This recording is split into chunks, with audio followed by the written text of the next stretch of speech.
今天我们念的章节是路加福音第1章46到53节。玛利亚说：“我心尊主为大，我灵以神我的救主为乐，因为他顾念他使女的卑微。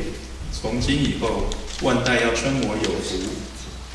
那有全能的为我成就了大事，他的名为圣。他怜悯敬畏他的人，直到世世代代。他用臂膀施展大能，那狂傲的人正心里妄想，就被他赶散了。他叫有权柄的施位，叫卑贱的升高，叫饥饿的得饱美食，叫富足的空手出去。”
慈爱的天父阿爸，感谢您的恩赐，赐给我们您的独生子。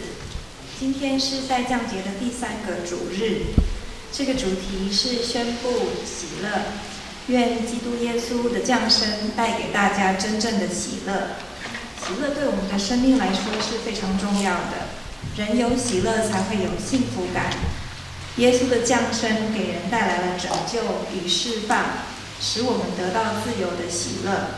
实际上，拯救与释放是新生命的开始，这也是圣诞最大最宝贵的礼物。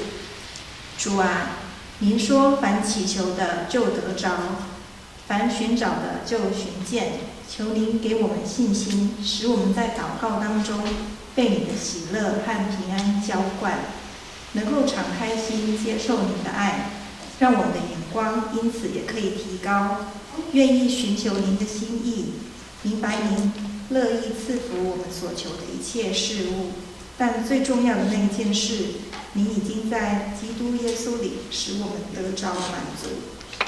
主啊，在你里面是何等的丰富！谢谢您过去赐福于我们，在许多灰心的时候成为我们的力量，带领我们一次又一次的度过难关。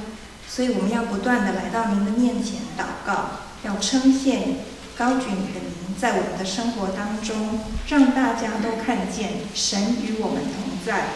求您在我们觉得苦闷的时候向您寻求祷告，您就用爱来充满我们，成为我们抒压解忧的良方，也是使我们重新得力的秘诀。让我们可以用感谢保守自己的心，有信心而且清楚的知道，我们掌控不了的一切都掌握在最爱我们的天父的手里。感谢天父垂听我们的祷告，奉主耶稣基督得胜的名祈求，阿门。